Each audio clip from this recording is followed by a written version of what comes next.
Una nating hanapin ang Diyos sapagkat sa lahat ng bagay wala naman hong pangunahin kundi ang Diyos eh. Sa pag-ibig na dapat iibig ng tao, sabi ng batas sa 22:36 ni Mateo, ganito po ang nakasulat. Guro, alin baga ang dakilang utos sa kautusan? At sinabi sa kanya, iibigin mo ang Panginoon mong Diyos ng buong puso mo at ng buong kaluluwa mo at ng buong pag-iisip mo. Ito ang dakila at pangunang utos. Ayun. Yung pag-ibig sa Diyos, panguna yun sa lahat eh. Kaya wala hong bagay na panguna na hindi nakaukol sa Diyos. Unang mga bagay sa ating buhay, dapat iukol natin sa Diyos. Sa Israel nga po, lahat ng unang anak sa Diyos eh. Bawa nag-asawa ka, yung panganay na lalaki na ipinanganak sa inyong mag-asawa, dapat iukol mo rin yun sa Diyos eh. Pakinggan nyo sa 13:13 ng Exod. Opo. Pakabanalin mo sa akin ang lahat ng mga panganay, anumang nagbubukas ng bahay bata sa mga anak ni Israel, maging sa tao at maging sa hayop ay akin. Sabi ng Diyos, anumang nagbubukas ng bahay bata o panganay, tao man o hayop, akin yun, sabi ng Diyos. Kaya lahat ng pangunahin yun sa Diyos eh. Kaya mas maganda po, kunin natin sa diwa ng Biblia ang ating sequence ng pag-aaral dito sa inyong lugar. Unahin po natin yung bagay na sinasabi ng Biblia ang Diyos. Siguro naman, hindi po masama na ating alamin muna kung yung mga bagay na ukol sa Diyos. Kasi kaya ko po sinasabi na alamin muna natin yung mga bagay na ukol sa Diyos. Marami pong mga tao sa mundo ngayon, ang inuunan nila, yung paano sila makakarao sa araw-araw. Hanap buhay. Yayain mo nga sa bagay na ukol sa Diyos. Kung minsan wala silang panahon eh. May trabaho ikakami. Wala naman ikakaming kakanin kundi kami magtatrabaho. Sabi nung iba. Kaya, kung minsan, ang priority ng tao, nauukol dun sa bagay na pansarili. Samantalang, hindi po sana dapat magkaganon kung bagay ng Biblia ang ating pag-uusapan. Kasi, unang-una, dapat malaman natin kung saan tayo nakadepend. Hindi naman ho kasi tayo absolutamente. Ang ibig kong sabihin ng salitang hindi tayo absolutamente, we are not totally independent. We are still dependent. And I want to prove my side. Sinasabi kong we are dependent because we are dependent on somebody who can do things which we cannot do. Ayun. Yung somebody na yon ang tinatawag sa Biblia na Diyos na kagagawa ng hindi natin nagagawa. Doon ho tayo dependiente. Hindi tayo absolutamente. Hindi tayo nagsasarili kung kaya tayo nabubuhay sa mundo. Ang totoo, ang pahayag po ng Biblia kung ba't tayo may buhay, may pagkatao, kung ba't tayo nakakakilos, ganito ang sinasabi sa 17 ng Gawa ng mga Apostol, versikulo 28. Sapagkat sa Kanya tayo'y nangabubuhay at nagsisikilos at meron tayong pagkatao. Oh, hindi tayo, sa Kanya, in Him, we live.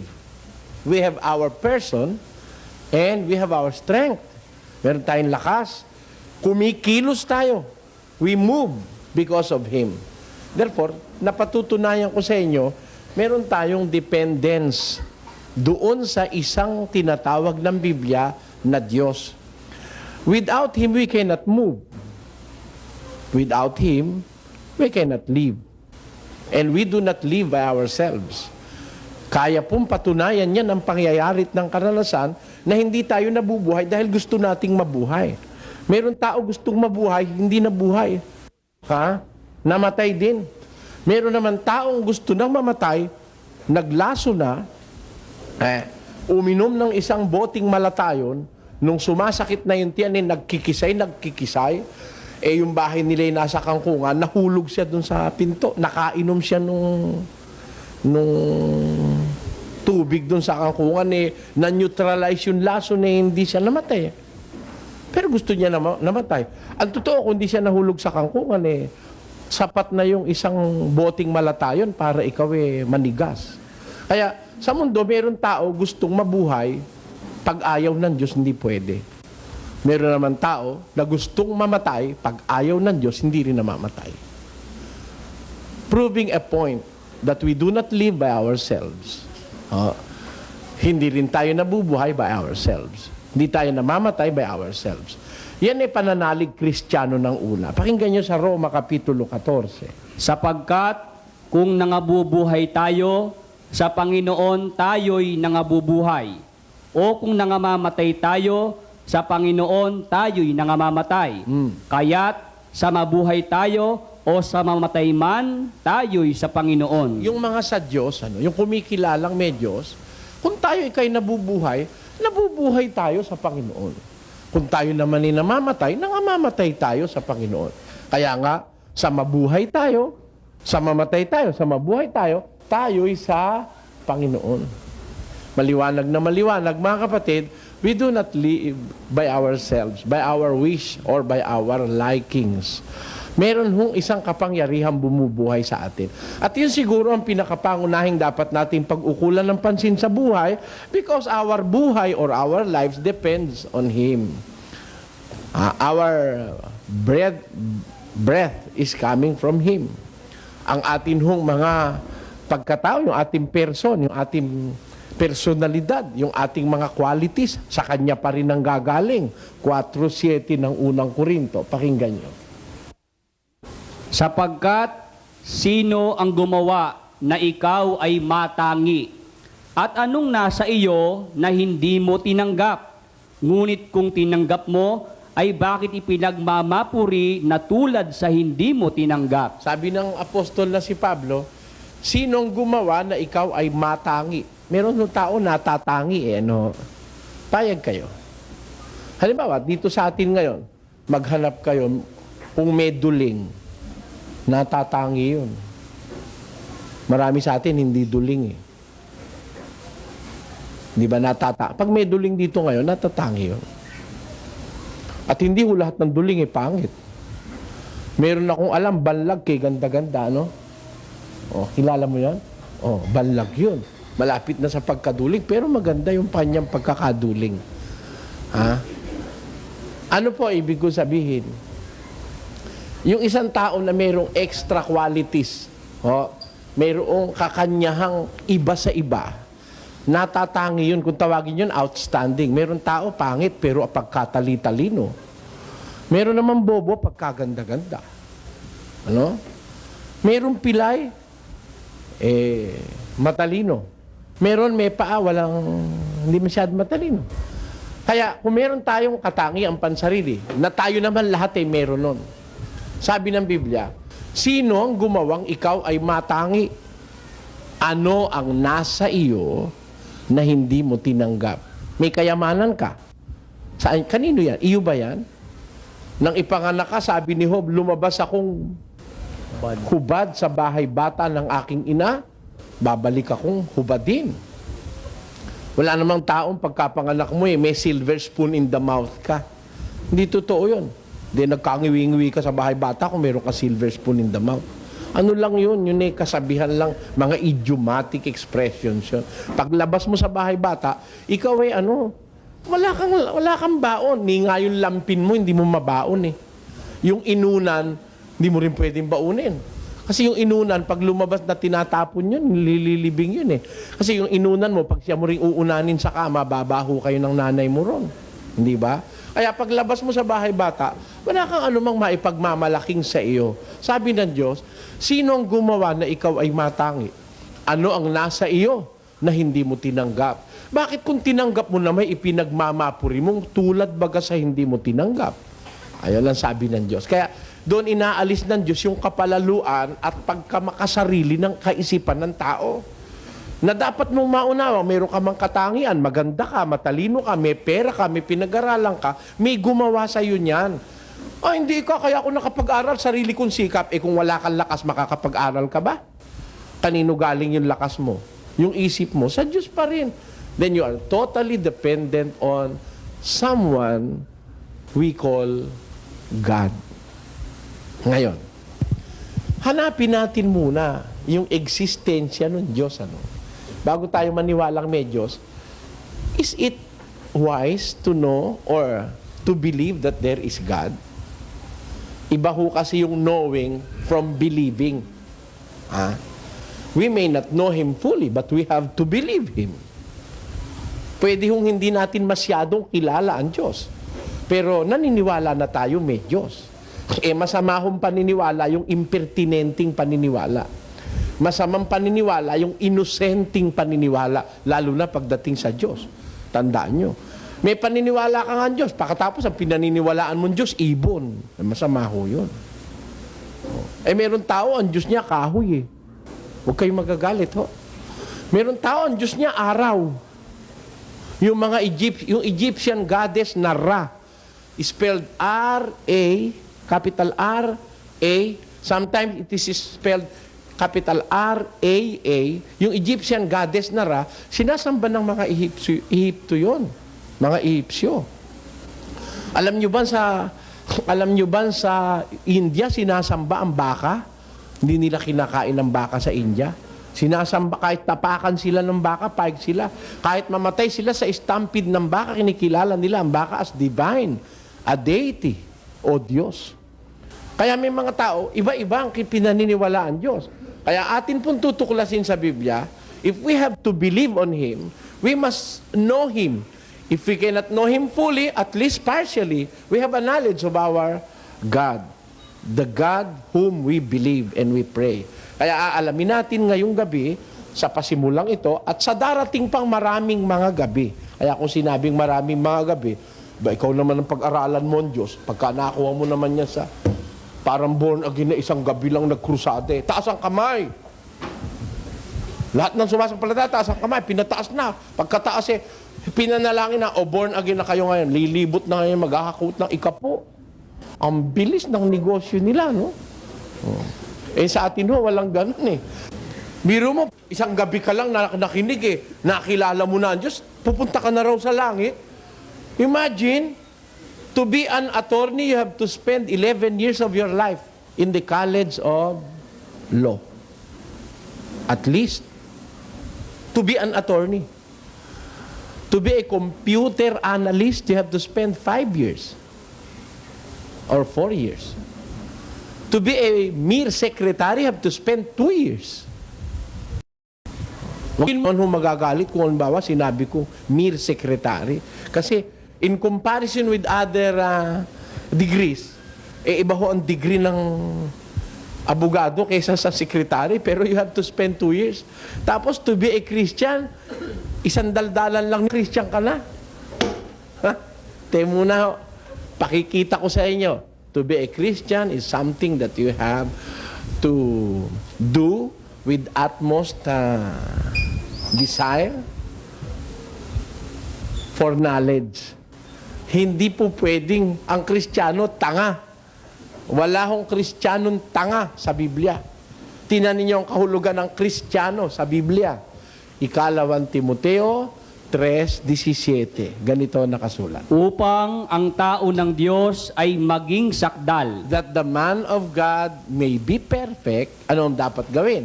Tinuruang lubos sa lahat ng mga gawang mabuti. He is fully equipped with every good work. That the man of God may be perfect. He is fully equipped with every good work. Ang tao ng Diyos upang maging sakdal, tinuruang lubos sa lahat ng mga gawang mabuti. Napansin niyo yung salita? Tinuruang lubos. Pag tinuruang lubos, di nakukuha sa isang araw yun. Nakakailang araw na ho tayo rito. May inanyayahan na ba ako sa inyong tumaas ng kamay at ipapanalangin ko na kayo at kayo born again na? Wala pa. Alam kong hindi pa pwede. Bakit? Maglihi ka lang 9 na buwan mga nakapa kung minsan 4 na araw ka nagle-labor, di pa malumabat-labas At tingnan ninyo ang Kristiyano kung paano nagiging Kristiyano. Galatia 4. Pakinggan nyo. maliliit kong mga anak, na muli kong ipinagdaramdam sa panganganak. O, kita nyo, sabi ni Pablo sa mga Kristiyano sa Galacia, maliliit kong mga anak, na ngayon muli kong ipinagdaramdam sa panganganak. Ba, kailangan makaranas ka muna ng pagdaramdam, ministro, para magkaanak ka ng Kristiyano. Iri naman mga iri, parang umiri lang na, ano yan, ordinaryong pagkain, kinain mo, after 24 hours, iiri mo na. Hindi naman ganun yan. Alam mo, ang pagkakaroon ng Kristiyano, ipinagdaramdam ng ministro yan, ikinukonceive yan. Ha? Kailangan may conception pa muna. Pagkatapos ng conception, lalaki nga yung tiyan mo, di ba, no? Maglilihi pa umpisa eh. Oh. Tapos 9 na buwan yun bago ka lumabas sa sinapupunan. Pagka pangalabas mo sa sinapupunan, baby Christian ka na. Ang tawag doon, baby Christian. O mga iri, ang kanilang baby Christian, isang araw lang tinuruan, ano yan? Instant. Kaya pati salvation daw, instant.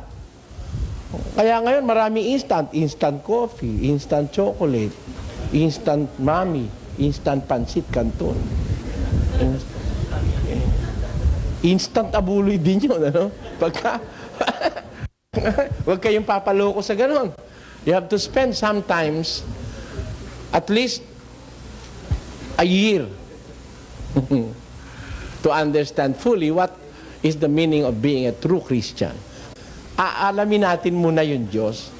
Payag kayo na, siya una nating alamin, ano? May Diyos ba? Is it wise to believe that there is a God? There is a supreme being? Or that there is a divine providence? Marami silang tawag dyan eh. Supreme being, divine providence, God Almighty. Maraming itinatawag ang tao sa Diyos, deity, o kung ano-ano pa. There's a divine being, someone who hears, I believe, above the storm, the smallest prayer will still be heard. I believe that someone in the great somewhere hears every word. Ayan. I believe that someone in the great somewhere hears every word. Totoo ba yun? Na kahit may storm, pag nanalangin ka, naririnig nga, and there is someone there up listening to every prayer? Totoo ba yun? Buti alamin natin kung nag-i-exist siya. Baka sabihin ng iba, kagaya ng mga ateista, baka naman may ateista rito, wala kang Diyos, singaw lahat yan. Lahat daw singaw. Imposible de los imposibles. Lahat singaw. Kung totoo na lahat ng bagay ay singaw, lalabas lahat ng bagay came into being by accident. Tandaan nyo. Pagkasingaw, para bang aksidente lang ang paglitaw ng tao sa mundo. At alam nyo, pag aksidente, mas maraming palpak sa aksidente kaysa sa tama. Tama o hindi? Sinasabi nila yung daw mga bakla at tomboy, aksidente ng nature yan. Na ang nalagay na puso ay babae, ang nalagay na katawan ay lalaki. Yun daw an accident of nature. Meron sinasabi yung iba na hormonal imbalance. Kung halimbawa ang pagiging tao natin aksidente, dapat mas maraming bakla at tomboy kaysa sa regular na lalaki at babae. Kasi alinmang aksidente, sa kaintaman, sa taytay man, saan ka man makakita na aksidente, mayroong chaos kaysa sa order. Tandaan nyo. Ang chaos is very prevalent in all accidents than order. Ano ibig kong sabihin? Look at everything around us and it will prove, and they will prove, that they are all in order. Mas maraming nasa order, kaya hindi ako makapaniwalang singaw lang tayo eh. We evolved. Na tayo galing lang sa unggoy. Na sa tagal ng panahon, yung mga unggoy naging tao. Hindi ako makapaniwala kay Darwin eh. Kung buhay ngayon yun, didiskusyonin ko yung tinamaan ng magaling na yun eh. Meron mong maraming iniligaw na tao yung kalokohan nun. Tayo raw galing sa mga isda, naging reptilia, naging mammalia. Pagkatapos ngayon tao na. Ha? Kung ang tao ay galing sa unggoy at ang ating nearest na descendant daw yung unggoy. Descendant daw tayo ng unggoy. Yun ang nearest natin, ancestor. Aba, kung tao yung galing sa unggoy, ba't may tao mukhang kabayo? Oh. May tao mukhang kabayo At kung ang tao galing sa unggoy, sa katagalan ng panahon, bakit may unggoy pa hanggang ngayon? Sige, paliwanag mo. Dapat kung nag-evolve na ang unggoy, wala nang unggoy on the face of the earth. Puro tao na. At sana lahat ng tao mukhang unggoy. Hindi May tao mukhang kabayo. May tao mukhang elepante. Maraming mga iba. Pag ipinaglihim mo sa alimango, mukhang alimango naman yung... di ba? Kaya yun mga kamali ang paniniwala, walang base yan. Biblically and scientifically, walang base yan. And it is better to believe the words of the Bible kasi they were proven true since time immemorial. Tanya, umpisahan na natin. Medyos ba? Ha? hindi ko ma-atim na hindi ko kayo bigyan ng maraming informasyon para maglaro ba isip nyo? Yung ba? Yung maglaro ba? Ang isip nila. Kasi kung hindi mo bubuksan ang isip ng tao, paano mo maipapasok yung liwanag ng katotohanan sa isang pinid na kaisipan? Unang-unang katungkulan po ng ministro, buksan ang isip ng kapwa 26:18. Upang idilat mo ang kanilang mga mata. Upang sila'y mangagbalik sa ilaw, mula sa kadiliman at mula sa kapangyarihan ni Satanas hanggang sa Diyos. Upang sila'y magsitanggap ng kapatawaran ng mga kasalanan at ng mga mana sa kasamahan ng mga pinapaging banal sa pamamagitan ng pananampalataya sa akin. Sabi ng Biblia, sabi ng Diyos kay Pablong mangangaral, idilat mo kanilang mga mata upang bumalik sila sa ilaw mula sa kadiliman. Mula sa kapangyarihan ni Satanas hanggang sa Diyos. Upang magsitanggap sila ng kapatawaran ng mga kasalanan at ng mga mana kasamahan ng mga pinapaging banal sa pamamagitan ng pananampalataya sa akin. Yun ang paraan ng Diyos madilat mata ng tao. Kaya inuumpisahan ko pong, baka sakaling hindi ho dilat yung mata nyo, inuumpisahan kong idilat. Huwag naman ho kayo mardaramdam. Sabihin nyo, ba't bulag ba kami, Mr. Soriano? Marami yung tao, dilat ang mata, pero yung mata niyang mas mahalaga, tulog. Alam nyo kung alin yung mas mahalagang mata? Unang Korinto 15. Magsigis. Gumising kayo ng ayon sa katwiran. Meron tao tulog sa katwiran. Kaya tulog ang mata, hindi dilat. Aling mata ang hindi tulog o ang hindi dilat? Efeso 1:18. Yamang naliwanagan ang mga mata ng inyong puso upang maalaman ninyo kung ano ang pag-asa sa kanyang pagtawag. Tayo pala may mata puso, yun ang ididilat ng ministro. Hindi kailangan yung mata mong material ang madilat Kahit na ikaw ay bulag materially, basta't yung puso mo'y bukas ang mata nun, makakakilala ka ng Diyos. Yan ang kailangan sa lahat. Meron ho bang Diyos? Totoo bang may Diyos? Pruwebang may Diyos? Makakapagtiwala ba tayo na may talagang Diyos? Kasi yan sabi ng mga ateista, ng mga libre pensador, at ng mga kung ano-ano pang mga relihiyong hindi naniniwala sa Diyos, ang pinaniniwalaan ay siyensya, naturalesa, kuno, nature, science, etc. Wala raw Diyos. We came into being because of nature, according to them. Ganon si Soto. Kung kilala nyo yung matandang Sotong dating komentarista sa radyo, hindi naniniwala sa Diyos yun may Diyos. Kasamahan niya ang mga ateista, kasamahan niya yung mga libre pensador, hindi sila naniniwalang may Diyos. Meron ba silang kadiwa? Pakinggan nyo sa 53:1 ng awit, ganito ang ating mababasa. Ang mangmang ay nagsabi sa puso niya, walang Diyos. Sino ho naniniwala na walang Diyos? Ang mangmang nagsabi sa kanyang puso, walang Diyos. Kaya alam nyo, yung hindi naniniwala sa Diyos, yun ang mangmang. Now, kung tayo ba'y kumilala sa Diyos, mabibilang ba tayong mangmang?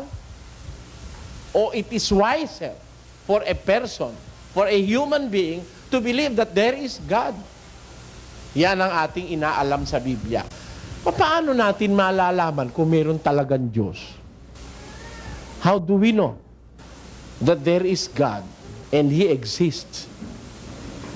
Paano natin malalaman? Kayo, gusto nyong malaman? Ako gusto kong malaman. Matagal ko ng panahong inalam. And I want to share this experience with you.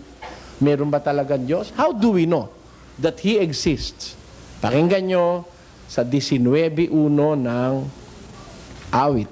Ang kalangitan ay nagpapahayag ng kaluwalhatian ng Diyos at ipinakikilala ng kalawakan ang gawa ng kanyang kamay. Sa araw-araw ay nagbabadya ng pananalita at sa gabi-gabi ay nagpapakilala ng kaalaman. Walang pananalita o wika man. Ang kanilang tinig ay hindi marinig. Tingnan niyo itong sinasabi ng kasulatan. Ang kalangitan, nagpapakilala ng kaluwalhatian ng Diyos. Nagpapahayag ng kaluwalhatian ng Diyos. At ang kalawakan ay nagpapakilala ng gawa ng kanyang mga kamay. May Diyos o wala? Meron. Bakit? May kamay pa nga eh. Ang katunayang meron, may ginawa. Di ba?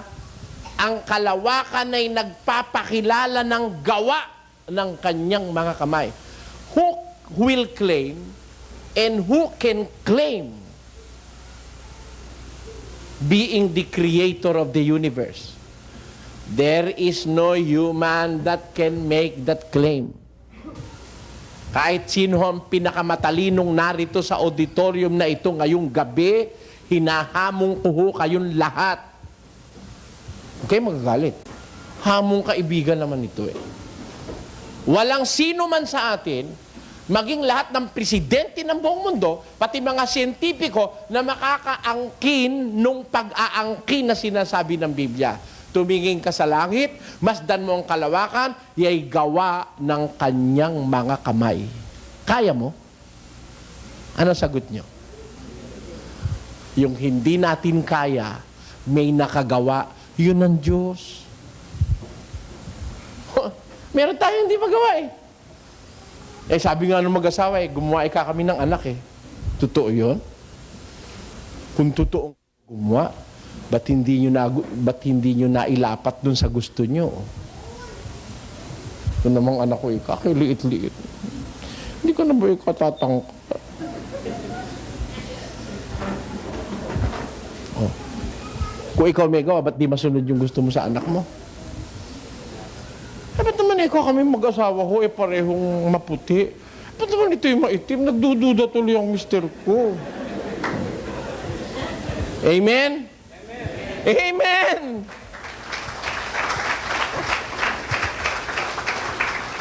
Ikaw ba may gawa? Hindi nga eh. Ang katunayan, meron gawa ng gawa, walang magawa. Amen? Kahit na sumayaw pa kay San Pascual, ha?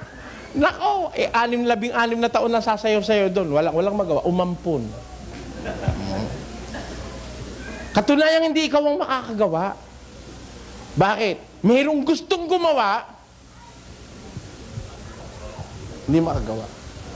Kaya walang pinakamabuting pruweba ng pagiging mayroong Diyos, kundi yung kanyang ginawa. May patotoo ba sa Biblia? Yung ginawa, yun ang nagpapatotoo dun sa gumawa. Pakinggan nyo sa Roma 1:20, ganito ating mababasa. Sapagkat ang mga bagay niyang hindi nakikita, buhat pa ng lalangin ang sanglibutan, ay nakikitang maliwanag. Sapagkatanto, sa pamamagitan ng mga bagay na ginawa niya. Oo, paano natin natatanto? Paano natin nalalamang may Diyos? How do we know? How can we have that slightest suspect that there is a being like Him? Sabi ng Biblia, ang kanyang mga bagay na hindi nakikita buhat pa ng una, mula ng lalangin ng sanlibutan, ay nakikita ng maliwanag sa pagkatanto sa pamamagitan ng mga bagay na ginawa niya. Kaya nalalaman mo mahusay ang karpintero, yung ginawa niya. Amen? Paano nakikilala yung mahusay na cook? Sa luto, hindi sa daldal. Alam mo nga ang sangkap Kalahating kilong giniling. 2 patatas, 2 carrots. 2 kutsarang pasas. 6 na bell pepper. 1 kutsaritang pamintang durog. Kalahating kutsaritang bechin. 1 kutsaritang asin. Tapos sesame oil. Di alam mo. Kung hindi mo alam pagsunod-sunurin ng lagay nun sa kawali, hindi lalabas no. Sa akin mo ipalutot, iba ang timpla kesa sa'yo. Pareho lang ang gagamitin natin. Ako yung nakipaglaban ng ganun sa mga kasama ko sa bahay. Sige, parehong-pareho tayo ng parehong-pareho tayo ng ingredients. Magkakasukat. Iluluto ko ito. Magkaiba. Tiyak na tiyak ko magkaiba lasa bakit? Ako po'y 7 taon pa lang, cook na Kaya alam ko kung paano pagsusunod-sunurin Magsigang ka. Inuna mo yung sampalok bago minilagay yung kangkong. Burong kangkong lasa ng sinigang mo. Matigas-tigas yan, hindi maintindihan yun. Dapat unahin mo muna yung kangkong bago lagyan sampalok.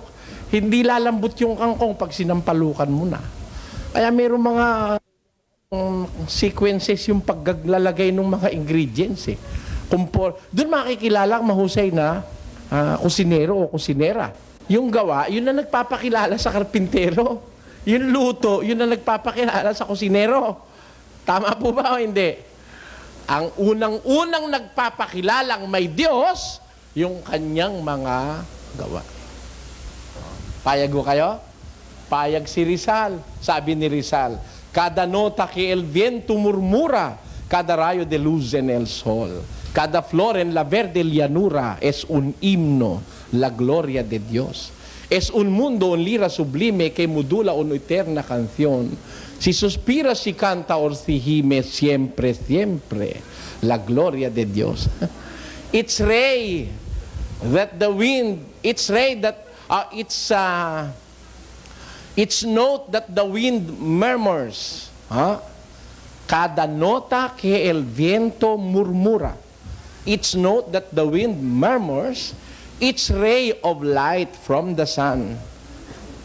Cada rayo de luz en el sol. Each flower in the green meadows. Cada flor en la verde llanura es un himno, la gloria de Dios. Teaches us the glory of God. Kaya lahat ng mga nakikita mo na yon, pruweba ng pagkakadiyos. Gumawa ka ng halaman. Ano labas? Plastic. Bulaklak kanturay, makakagawa ka? Kahit bulaklak ng kanturay, mahalaga yung kala nyo. Bulaklak ng katuray, mahalaga rin. Kilala nyo yung katuray? Di ba? Kahit na lang yung surot kaya mong gumawa. Naku po kahit surot, di mo kayang gawin Pruwebang, may gumagawa na mas mahigit sa'yo at mas matalino. Biro mo pati surot na isip niyang gawin. Ba't ba ikaw may surot pa sa mundo?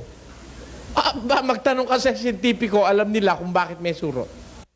Mga siyentipiko kamakailan lang, a decade or 2 decades ago, bawat operahan sa Amerika, sa Inglaterra, sa Europa, bawat operahan, kahit anong sanhin ng operasyon, inaalis na yung appendix. Wala raw silbi appendix. How dare you? Tutulak ko agad doon. Hindi ilalagay ng Diyos yun doon kung wala silbi. Sukat wala naman diferensya appendix, aalisin mo para wala na raw second operation. It is better to have a second operation, an appendectomy, than to remove a good functioning appendix. Why? It was lately discovered that the appendix is a factor in our immune system. Nakita nyo? Kaya nilagay ng Diyos yun doon. Walang inilagay. Sige nga yung kilay mo. Ba't nilagay ng Diyos? Makikilala siya sa gawa Sino ba gumawa ng kilay mo? Pwera na lang kung iniba nyo na ang kilay nyo. Hindi ba? Pero yung original na, huwag mo kayong magdaramdam naman. Ba't ako yata yung nakatama ng kapiraso? Huwag mo kayong magdaramdam. I did not mean to say this. Napunta lang doon ang usapan. Yung kilay, ba't ginawa ng Diyos? Bakit? Kasi alam ng Diyos, papawisan ka. Pag walang kilay, di dire-diretso yan dyan, mahahapdian ka. Pero kung may kilay, at least lilihis yung papunta ron. It filters your sweat. Bakit may balahibo ilong mo? Tanong mo. Kaya nilagyan ng Diyos yung balahibo ilong. Bakit meron nun? Sa kilikili, ba't may balahibo ka? Alam ng Diyos, madalas kang maglalakad. At pagkalakad ka ng lakad, walang walang lubricant doon. Wala yon, balahibo. Ay, masusugatan yan, magkakakiskisan yan Your hair in the underarm reduces friction. Amen? Kita mo, may katwiran agad. Bakit tayo meron to? Yung nasa loob nun, ang tawag doon, earwax. Alam niyo kung ba't tinawag na earwax yun? Sa atin, ang pangit ng tawag Tutuli. Doon naman sa Kapampangan, alam niyo yung tutuli? Luga. Ang Kapampangan, advance Yun nga itlog sa kanila, ebune. Pero, di ba no? Sa kanila, tutuli pa lang, luga na. Kapampangan kung di totoo. Ngayon, yung tutuli, bakit meron nun? Akala nung iba yung tutuli, akala nila mabuti yung linis ng tenga. No. Lalo na yung na-inventong panlinis ngayon, pangit. Yung mga cotton buds, hindi yung magandang panlinis yun. Baka hindi nyo alam. Bakit? Ipinupus nun lalo sa loob, yung mas marami, hindi naman nakukuha ipinupus sa loob. Pag iginanon mo yun, ipupus sa loob yun Natuklasan ng mga doktor ngayon, hindi maganda yun. Ipinupus nun lalo yung earwax doon, dalong dadami sa loob. Pero normally, pabayaan mo siya. Yung kagaya ng dati nating panghihinunulin na bibili sa bangketa na 2.5. Mas maganda pa yun, naaalis niya malinis. Pero hindi mo dapat linisin hanggang kaloob-looban. Alam niyo kung bakit? Yung palang earwax, napakaganda pala sa tinga nun. Anong naganda sa tenga nun? Yun ang pansala nung mga alikabok na pumupunta sa tenga. Yun ang nagiging tutuli. Yung earwax per se, hindi masama. Yung earwax na sinasabi sa English, yun ang sumasala ng mga alikabok at mga kung ano-anong bagay para rin yung ating ilong dito na may balahibo. Kaya nandyan yan, para halimbawa, mayroon lamok, masasala yung lamok. Pagka yung lamok dire-diretso dun sa iyong baga, magkaka-infeksyon ka ron. Kita nyo? Lahat ng ginawa ng Diyos may dahilan. May karunungan behind it. There is wisdom behind every creation of God. Kaya yun na nagpapakilalang may Diyos yung ginawa niya It's note that the wind murmurs. Its ray of light from the sun. Its flower in the green meadows teaches us the glory of God. Tama si Rizal. Tama yung nasa Biblia. Sabi sa Biblia, ang kalangitan ay nagpapahayag ng kaluwalhatian ng Diyos at ipinakikilala ng kalawakan ng mga gawa ng kanyang mga kamay. It is wiser to believe that there is someone up there na gumawa ng lahat ng yan because of the creation. Nakikita mo naman may pruweba ka talagang may Diyos na yung gawa niya, hindi mo naman magagawa. O hindi ba? Sino ba naman makakaangking ginawa niyang yung Diyos ang gumawa ng lupa, di ba? Nasa Biblia. Tingnan mo yung lupa. Kung hindi Diyos ang gumawa, magtanim ka ng tubo doon sa lupa na yun. Paglaki, tikman mo yung tubo. Matamis. Alisin mo yung tubo, magtanim ka ng sili. Doon din sa lupa na yun. Pag namunga, tikman mo. Ang anghang. Alisin mo uli yun. Magtanim ka ampalaya. Pag tinikman mo, ano naman? Mapait. Alisin mo na naman yung magtanim kang kasoy. Mapakla naman. Pakla, tamis, pait, anghang. Lahat nandun sa lupang nila ginagay ng Diyos eh. Oh. Yung ba, singaw? Hindi singaw eh. Sino magpapaliwanag sa akin nun? Ba't saan nakakuha? Tikman mo yung lupa. Wala namang anghang, wala namang pait, wala namang tamis. Ba't nagkatamis? Sige nga, paliwanag nyo nga yun. Paliwanag nga ng siyensya. Wala nga akong available nakitang paliwanag ng siyensya ron eh. Doon lang sa isa-isang lupa kinuha, iba-iba lasa eh.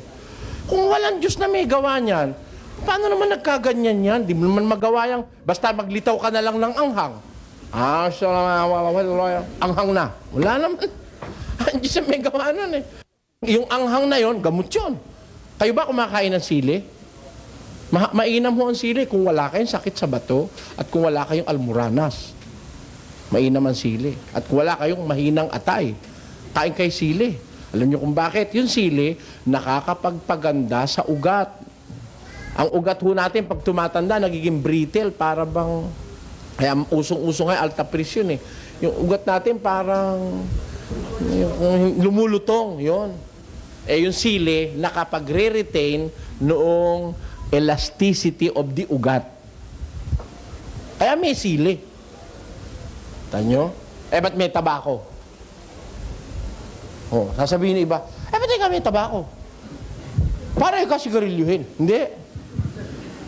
Nakakasama yun eh. Kaya may tabako dahil dun sa kanyang content na iba't ibang mga chemical. Alam niyo kung saan ginagamit yon? Yung ginagamit na sedative yun, pampakalma sa isang may nervyos. Ginagamit yun na pampakalma sa isang wala sa sarili. Itinuturok sa isang lukloko para magpahinga ng kadadaldal. Maraming gamit. Ginamit lang natin ang pangit ng pagkagamit. Yun namang ibabaliktad. Yung mismong baga nandun sa loob.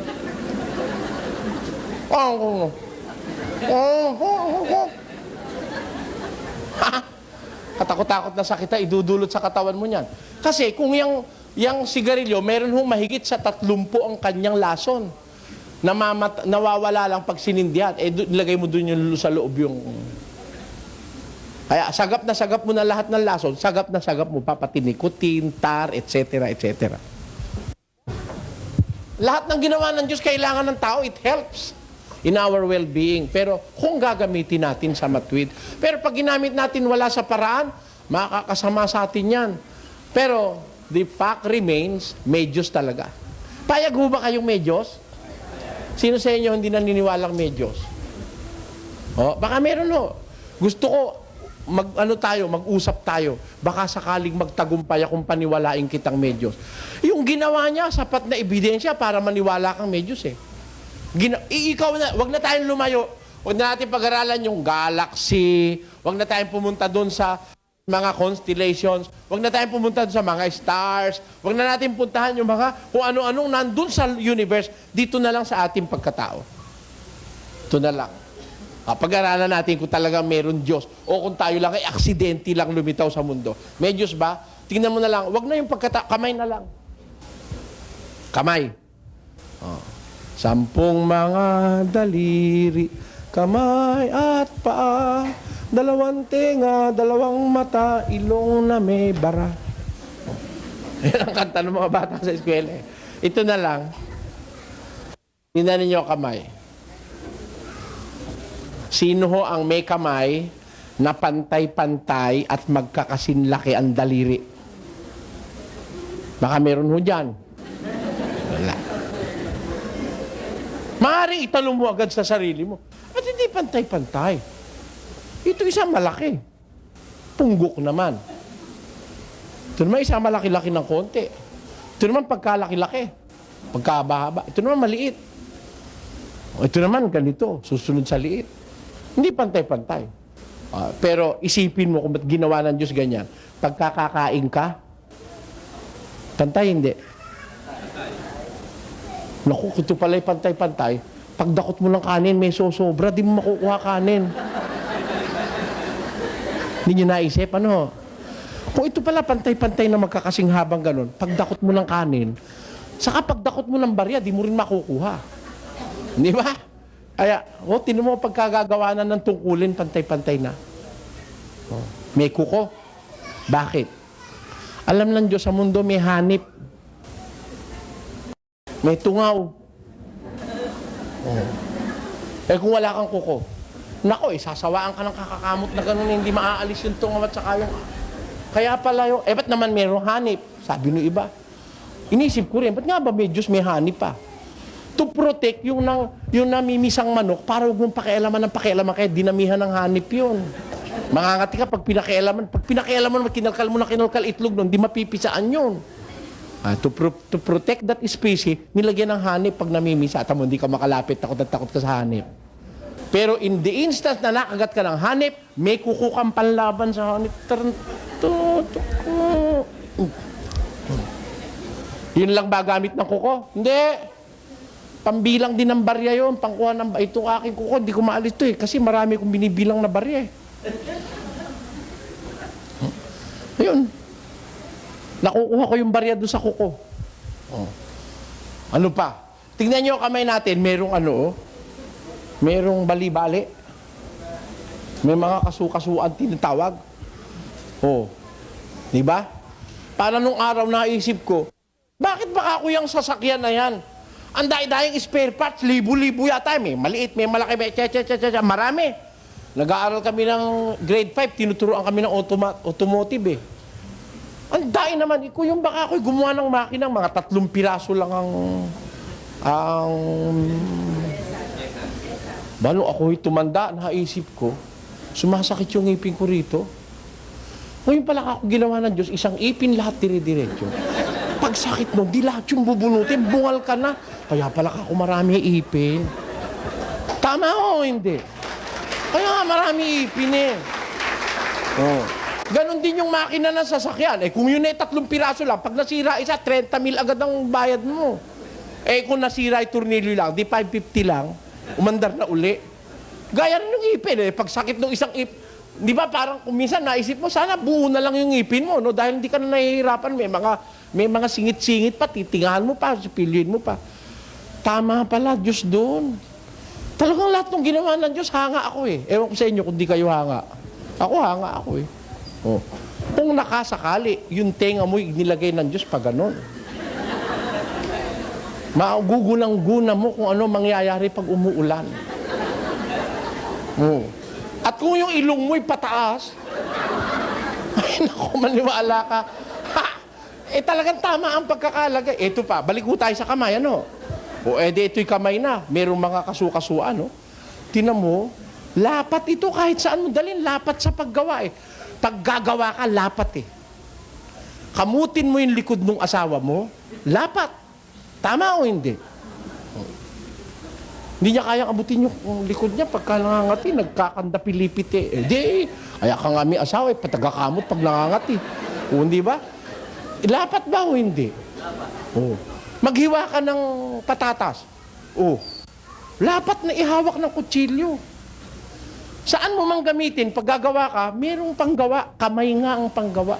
Lapat igawa Pangit yung kamay na hindi ginagawa, malulumpo yan. Kailangan lalo mong igawa para lalo lumakas. Ngayon, may isip-isip, ano naman kaya kinalam na ng mga hugis-hugis na yung mga cool? May guhit. Sabi nung isang ministro doon sa Bulacan, kakamay mo, may M. May M nga naman, ang kahulugan nun, mamamatay. Hindi naman yata ako makapaniwala ron. Sa Biblia ba ako yun? Wala naman sa Biblia yun paano kung English? Ano ba yung M sa mamamatay sa English? M ba? Hindi. Pwede mali ka ako. Lahat naman ng, pati German M din Hindi naman M yung mamamatay sa German sabi ko mali. Sa liksik ako, sa liksik. Kasa sa liksik ko, nakita ko ito, pakinggan nyo. 37:7 ni Job. Tinatatakan niya ang kamay ng bawat tao. Ayan. Upang Meron palang tatakan Diyos sa kamay ng bawat tao. Bakit? Tuloy natin ang basa. Upang maalaman ng lahat ng mga tao na kanyang nilalang. Kita nyo? Ang Diyos pala may tatak dito. Para malaman natin tayo nilalang ng Diyos na makapangyarihan, yung tatak natin sapat. Tingnan ninyo, may tatak siya sa kamay. Wala hong makakakopya. 5 bilyon, 500 milyon ang tao sa mundo ngayon, walang magkapareho ng fingerprints. Kaya yan ang ginagamit ng pagdidetermine sa tao eh. Pagka ikaw ay ikukulong na, naku, pagpipianuhin ka ron. Bawa na akusahan ka, kukunan ka ng fingerprint. Lalo na pag ikaw ay nasintensyahan na, kukunan ng fingerprint yan. Wala hong taong magkapareho ng fingerprints. Tanungin nyo sa mga siyentipiko. At kahit Siamese twins, kahit magkamukhang kambal, yung identical twins, kahit yung kambal na magkadikit, tignan mo fingerprints, magkaiba. Proving, may gustong sabihin ng Diyos dyan sa kamay. Intindihan nyo po ang ibig sabihin? Diyan lang dapat na tayong maniwalang may Diyos eh. Pinatutunayan ng kanyang gawa na siya'y talagang existing, may Diyos, may divine providence. There is someone there that hears every word when we pray, if we pray according to His will. Tapos, yung Diyos na yon, ang makapangyarihan sa lahat, sino yon? Asan siya? Ano siya? Yan po ang ipinag-aanyaya namin sa susunod nating pag-aaral.